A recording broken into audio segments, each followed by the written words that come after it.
Allora, il linguaggio sta cambiando, ci stiamo evolvendo, fateci caso, i termini si usano adesso, sono molto diversi da quelli di prima, si cercano di usare termini che non offendano nessuno. Prima si diceva matti, adesso si dice neurodivergenti, prima si diceva di colore, adesso si dice neri, prima si diceva opinioni non richieste di logorroici senza amici, adesso si dice podcast, ok?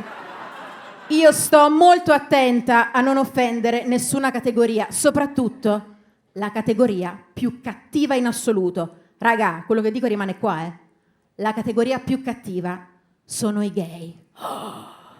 I gay sono cattivi, non sono sensibili, i gay sono cattivi ed è giusto che lo siano. Se nasci in questa società così ignorante, bigotta, che ti oltraggia, la cattiveria la sviluppi e io sono con voi. Però sono cattivi. Dicono c'è la lobby gay. No, signori, c'è la mafia gay. La mafia gay. Ti fanno trovare le teste di unicorno nel letto. Sciolgono i bambini nell'acido ialuronico. Vanno in giro a chiedere il pizzo, ma quello vero, la stoffa, per farci delle sexy canottiere alla moda, che fittano da paura. La mafia gay, mai mettersi contro i gay, ve lo dico. Il linguaggio sta cambiando, però siamo sempre più aperti per quanto riguarda i corpi, il sesso, la bellezza. Ci dicono tutti siamo belli, ogni corpo è uguale. Hanno pure tolto Miss Italia per questo motivo dalla televisione, ma contro il progresso. Miss Italia quest'anno hanno detto che tornerà su Rai 1. Ragazzi, che culo! Ma quanto ci mancavano le belle donne mute in televisione? Ma quanto? Signora, c'è Filippa Lagerbach, però parla troppo quell'extracomunitaria. Parla troppo. Miss Italia, in diretta da Salsomaggiore Terme, un paese famoso solo per Miss Italia. A Salsomaggiore Terme, ragazzi, come prodotto tipico hanno la figa. A Napoli la pizza, a Taranto riso, patate e cozze, mi confermi? A Salsomaggiore hanno la figa. Roma la carbonara, c'è la diatriba, ma nella figa ci va il guanciale o la pancetta? C'è la diatriba sulla figa. Prima edizione di Miss Italia, 1939. Era appena scoppiata la seconda guerra mondiale. Spari, missili, morti. L'Italia ha pensato, come fronteggiamo un conflitto mondiale? Fregne in costume da bagno. Noi, ebbene sì, noi signori scenderemo in campo con un altro tipo di bombe. Ebbene sì. Si fa anche quest'anno, pure quest'anno che è morto il santo protettore della figa, Silvio Berlusconi. Riposa in pace, papi. Si farà Miss Italia va avanti contro la modernità, è come il pizzetto di Amadeus. Ragazzi, parliamoci chiaro, chi ha il pizzetto nel 2023? La gente losca, Amadeus, Pino Insegno, Gianbruno e le guardie dei supermercati. O come li chiamo io, poliziotti che non ce l'hanno fatta. Ma Miss Italia vuole essere moderno, hanno fatto Miss Italia curvi, pensate, potevano partecipare le donne di taglia 42. Oh, Elena, 42, delle lardose, delle ciccione, delle vite al limite.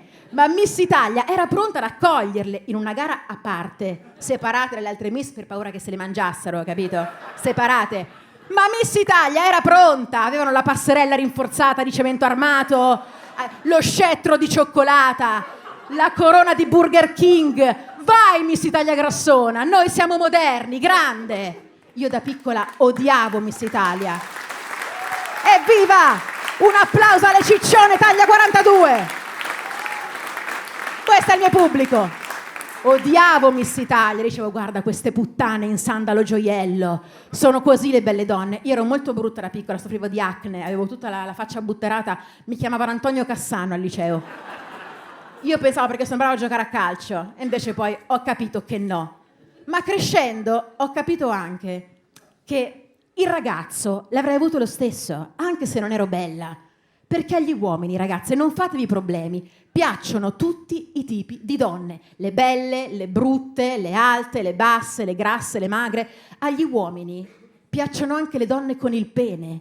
E quelli che dicono di no lo fanno per convenzioni sociali. Non esistono etero, gay, esistono ipocriti e non ipocriti. Cowboy, come ti chiami? Come ti chiami tu? Come ti chiami? Sì, tu. Deodorante stick, tu come ti chiami? Tu. Come ti chiami? Antonio. Antonio, sei etero? Sì. Sei etero, sì o no? Sì, Antonio, sei etero. Antonio, pensi di sì, il mio uomo. Una bella donna per te chi è? Elodie. Chi è? Scarlett Johansson. Una bella donna. Elodie è bella? Antonio, occhi a me. Se Elodie venisse da te perché vuole fare l'amore con te, ma tu sai che tra le gambe, al posto del clitoride, ha questo minuscolo, impercettibile pene. Che cos'è il clitoride? È un pene meno vigoroso. E il pene cos'è? La vagina che ha starnutito. Quindi abbiamo tutte e due le cose.